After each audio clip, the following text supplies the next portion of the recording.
हरिओम। रक्षाबंधन भारतीय संस्कृति का एक खूबसूरत और महत्वपूर्ण पर्व है जो कि भाई बहन के प्यार और विश्वास का प्रतीक है। यह त्यौहार हर साल श्रावण मास की पूर्णिमा को बड़े उत्साह के साथ मनाया जाता है। इस दिन बहन अपने भाई की कलाई पर राखी बांधती हैं और भाई बहन की रक्षा का वचन देता है। रक्षाबंधन का अर्थ है रक्षा का बंधन, जो न केवल परिवार के रिश्तों को मजबूत करता है बल्कि सामाजिक एकता को भी बढ़ावा देता है। यह पर्व परंपराओं का हिस्सा है। पौराणिक कथाओं से लेकर ऐतिहासिक घटनाओं तक रक्षाबंधन का महत्व हर युग में देखा गया है। यह सिर्फ भाई बहन का त्यौहार नहीं बल्कि प्रेम, कर्तव्य और विश्वास का उत्सव है। लोग इस दिन रंग बिरंगी राखियां, मिठाई, उपहारों के साथ खुशियां मनाते हैं। रक्षाबंधन भारतीय संस्कृति की समृद्धि को दर्शाता है और नई पीढ़ी को रिश्तों की अहमियत सिखाता है।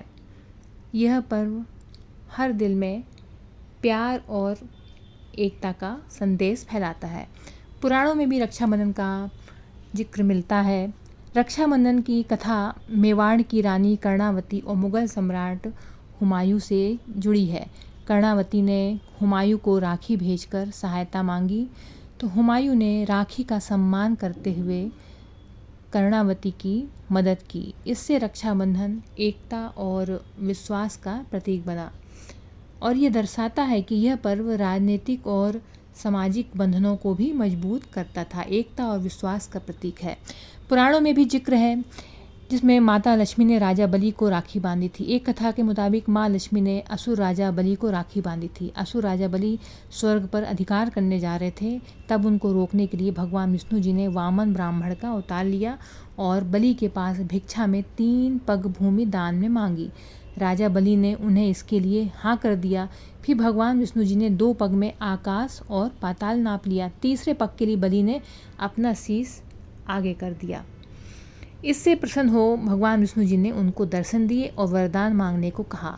तो राजा बलि ने वरदान में उनसे पाताल लोक में अपने साथ रहने का वरदान मांगा, जिस पर विष्णु जी असुर राज के साथ पाताल में रहने लगे। इधर माँ लक्ष्मी परेशान हो गई तो फिर उन्होंने गरीब ब्रह्माणी का रूप रखा और राजा बलि को राखी बांधकर भगवान विष्णु जी को वापस बैकुंठ ले आईं।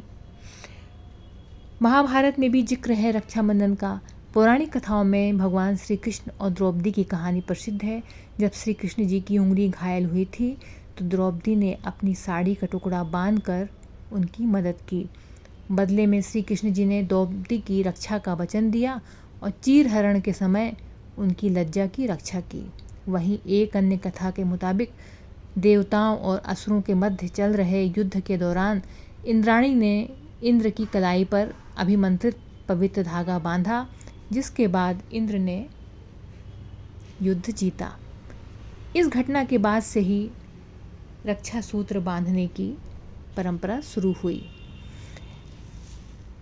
पहले राखी केवल भाई बहन तक सीमित नहीं थी बल्कि दोस्तों और समुदायों के बीच भी बांधी जाती थी, जो कि सामाजिक सद्भाव को दर्शाता है। आज भी रक्षाबंधन विभिन्न समुदायों को जोड़ता है। लोग मिठाइयों और उपहारों के साथ इस उत्सव को मनाते हैं। यह पर्व भारतीय संस्कृति की समृद्ध परंपराओं को जीवित रखता है और परिवारों में खुशी और एकता का माहौल बनाता है। रक्षाबंधन सिर्फ सगे भाई तक सीमित नहीं है। बहनें अपने करीबी दोस्तों, चचेरे भाई, पड़ोसियों को भी राखी बांध सकती हैं, दोस्तों को भी राखी बांध सकती हैं।